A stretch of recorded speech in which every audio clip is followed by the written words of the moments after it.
Hello, everybody, and welcome back once again. Another edition of Inside the Headset. It's Week 6, Game 6. I'm on my final stop of the week, and I got in front of me the head coach of the Blackman Blaze, Coach David Watson. Coach Watson, Friday night, what a great game. I mean, I know it didn't turn out like you wanted to, but as far as atmosphere, fans, just all that good stuff, and other than you losing a kid, and losing the game, I thought, all in all, it's still...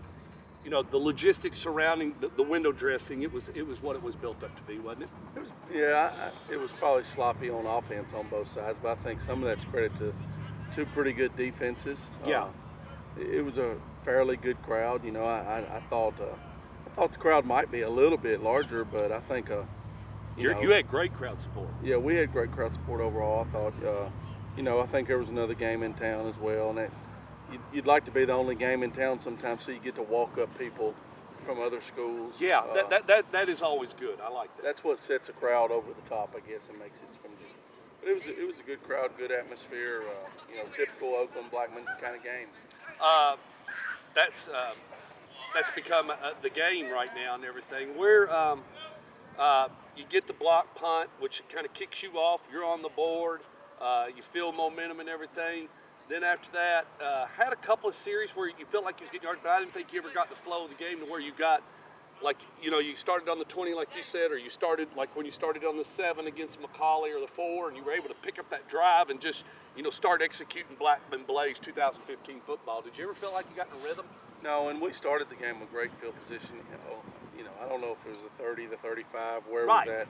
But we started the game with great field position due to our defense and some miscues they had on kick teams. But we didn't take any kind of advantage of it. We had a 3rd and 2 where we got a delayed game, and that's bad on the sideline there. We got to do a better job there because you really feel like you got a chance there to go score right away and put them behind the 8 ball. And we didn't do anything with it, turned it over on downs, and then I think we even got it back again, and maybe that's when the block kick was. I can't remember. I believe it was. They had some early miscues on kick teams. We've done a good job with our punt block team, creating some opportunities. We did against Riverdale and we did against Oakland the other night. But we were never in sync. I didn't feel like we were in sync at all in the first half until maybe the last drive where we got some things going with Dowdy a little bit. Yeah. We hit the pass to Cedrianis, and then got about right out here. We're moving pretty good. I think we're down around there 40 or 30, yep. And then Miller finds a guy open, and we're not able to haul it in, and it goes up in there. And worst thing that could happen is we turned it over. An incompletion would have been better there than an interception. Yeah. But that was the closest I felt like in the first half we got to being in sync at all. A lot of that's credit to their defense. I think I don't feel like I didn't do a good job of getting us in sync offensively.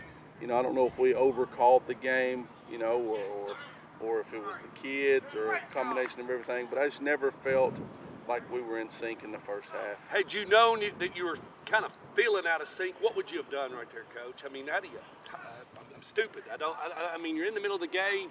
You're feeling like, hey guys, so what has worked in the past but may not work with the 2015? I mean, we're in different, or are you still trial and error? I think that when you're out of sync, you try to go back to things that you've been good at in the past and things that the kids can execute very well.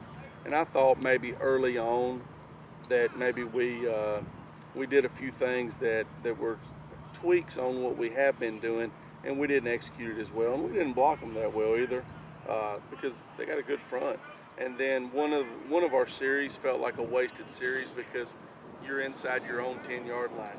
You're so backed up that you have to be very cautious with the football because you certainly don't want to turn it over. You don't want to put it in the air because they've got you got to be kind of picky with what you choose to their call. Their defense stresses you in multiple ways. I mean, their front is a good front. They play the run well. They rush the passer well. They've got a lot of depth over there, so it just speeds everything up. Everything has to be a tad bit faster, and it just kept us out of sync. I thought early. So when I gather this, it's like a record spinning at 45 RPMs, and maybe you were running at 33. You just wasn't where you needed to be in order to meet that. Right, and our play calls were, I didn't feel like I did a great job in the first half of giving us things that Logistically, you talked about the delay of game. Was everything coming in from top of the booth and all that other stuff? Did that seem like everything logistically with your staff and everything going good? I felt like they quick counted us early. The referee got the ball spotted pretty quickly, and all officiating crews do that differently. And once you figure out what their tempo is, you have to adjust to it. So early on, it felt like they were just a little quicker getting the ball set and getting it in.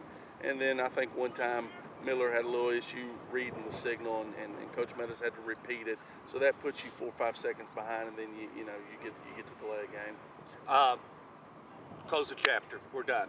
Well, if you face them again, you face them again. That's it. It's done with it. 3-2. You got a tough one tomorrow night. You're going to have to get on the road and go up the road, and they've got one guy. This is kind of it's a different color jersey. It's a different name, and he's going to run a little bit different, but he's quick and fast, and they gave the ball to him quite a bit. It's very known in their stats, and the guy picks up 4 touchdowns, well over 350 yards. I mean, that's their gun, and they're going to want to use him. How do you stop a guy like this and keep him from getting at least what he wants is 250 at least? I mean, he's right. How you gonna stop this guy? You got to be physical at the line of scrimmage first, and you got to run to the football. You've got to gang tackle. He's a good back. He's got 1,000 yards in 5 games, so he's doing something right. I read somewhere they were averaging over 10 yards a carry as an offensive unit. You'd like to have that too. Take that all day long. Oh, everybody would. Yeah. So we got to get off blocks. We got to run to the football. We got to tackle. He's a big back. He'll bounce off of you if you run in there and just try to hit him. You got to run in there and wrap him up, and we just got to stay in our gaps and run like heck to the football. That's the only. If he gets a couple of big scores on you quick, he could really change the momentum of the game in his Absolutely. home field, and he's going to have. I mean, I know you guys will take a nice crowd as you go over to the top of the plateau. But at the end of the day, I mean, they're going to be on their home turf, and he likes to run, and they're going to give it to him, and they're daring you to stop him. Absolutely, and they're 5-0. They got votes in the AP poll this week. I think I saw where they were number 11th in the state. They've beaten everybody that they've played so far. A couple of teams probably don't measure up to what we normally see, but the back half of their schedule, they surely are going to get tested as you run through it. And they've got a really good coaching staff. When I first broke in coaching, started at Riverdale years ago, Jimmy Maynard was on the staff that spring. Okay. And then he ended up leaving to take the head coaching job, I think maybe at Upperman. And Coach Maynard was a coach when I was in high school. He coached Sparta, White County. All right, yeah. He's been around. He and Coach Rankin are really good friends. I have a great deal of respect for him. He did a great job at Smith County. Was the principal and the football coach there, and now he's moved over to Cookeville, and he brought some of the guys with him and was able to pick up some kids, some coaches from a few other places. They got to transfer in with Gabe Angel. A couple years ago, he transferred over from Wilson Central. I think he has 5 or 6 SEC offers. So they're doing a really good job, and Coach Maynard is a really good football coach and has a good staff. Population in Cookeville's good. He should be able to get some players to play with us. Absolutely. We'll have our hands full. If our kids aren't ready to play, I'd say at the end of the first quarter, Cookeville will have our attention. If they don't, they already have my attention. I think they have our kids' attention. If not, they'll get it rather quickly. That's what I'm saying, because I didn't see the Siegel game. You got a chance to review it. How many points did they score in the first half? I believe it was 28. I think they scored 28 in the first half. That's 2 touchdowns a quarter, and you don't want to be staring at them with 28 at the end of the first half. No. I mean, if they do got 28, you want 54, and I don't know, you want. Right. But anytime you score 4 touchdowns, I haven't seen done that much. Octavius did it down in Tullahoma. He had 4 touchdowns and over, some 300 yards that time we went down there. But it's awful hard to get that many yards regardless of what you're doing, isn't it? 385 is impressive. Octavius had some numbers like that, but I don't know that he ever had 385. No. I mean, that's close to 400. I mean, that's one more carry, and he's got 400. And And some kids won't even see 400 yards a whole season. Right, and I don't know how much he played late the other night. I didn't really go in and chart. Right. Once they got up, he may have come out of the game. So he could have easily rushed for a little more than what he did probably. Lost one Friday night. It was tough. You got to backfill a veteran player, and I'm sure you've decided on what you're going to do with that. How's he doing? He's doing okay. He did tear his Connor Mitchell. He did tear his ACL. Okay. So he'll get surgery scheduled, and he's a great competitor. He was our junior, senior. He's a sophomore. Oh, he's a sophomore. So he's got future. Oh, absolutely. Great competitor. Just a well-rounded football player. I mean, he started with us as a quarterback, but we got a What good will you senior. do on that now? Since who will go to number 2? Derek Junker will work, and he's been working all year. He'll work the depth chart too. Right, he's been working all year, so Derek knows our system. He's a junior. He understands what we're trying to do. He doesn't have the foot speed Connor does or Miller does, but he does some other things well, and he understands our offense. Good. So we feel solid about Derek and what he can do. Logistics tomorrow. Head out. What time? What time will the bus be rolling? And then what time do you plan on putting the Blaze team on the field and getting ready for this one at 7 o'clock? We're going to try to leave out of here before school, just so we don't get caught in school traffic, because that's about a 30-minute ordeal to get 2,000 kids out of here. So we'll leave out of here about 3:15. We think it'll take us an hour and 20, hour and 30 to get up there. Try to get there around 4:45. Sure, once you get on 840, it's home free until you get to Cook Vegas. Absolutely, it's not a bad drive. It's a straight shot, very little traffic.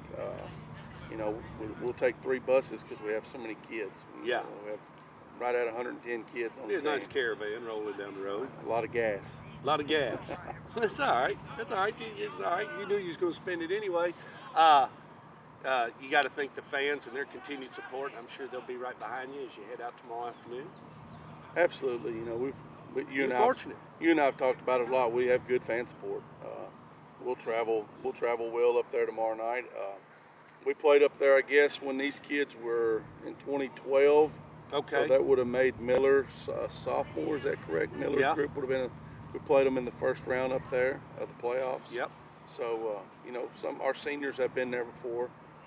It'll be a little different trip for the other kids, but it's a new opponent, and I think they'll with them being in our league, it'll develop a little rivalry because they're going to be a solid football team. They're going to be around, and I'm interested in seeing them play. I'm interested in seeing this kid. I won't be with you tomorrow night. I'm going to stay around town because next week I've got a tough week. No coaches shows next week. I'm going to Pat Dye's, so I leave out Thursday. I got to go get Spencer, and I'll drive from Oneida to Birmingham, meet Mom and Dad, and then we're going to get up Friday. And next Friday night, as y'all are getting ready to do a game, I'll be preparing to do an auction in Notasulga, Alabama for School of Nursing. So I help Coach Dye shoot all the pictures and hang out with him and listen to him talk a little Auburn football. They're switching quarterbacks. They're going through, the injury bug or it's going through the whole South. I mean, it's not.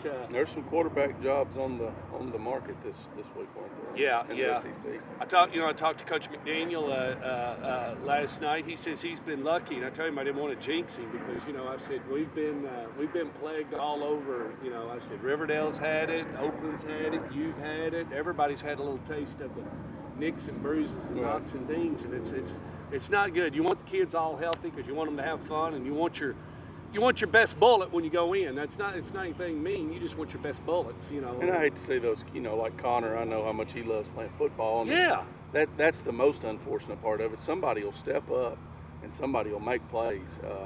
Well, you miss them in practice. You miss your eagerness. You miss their leadership. He was starting, even though he's a sophomore, he's starting to tell those other guys that are younger, right. You can be at this level, and it just takes a little work. Absolutely. All right.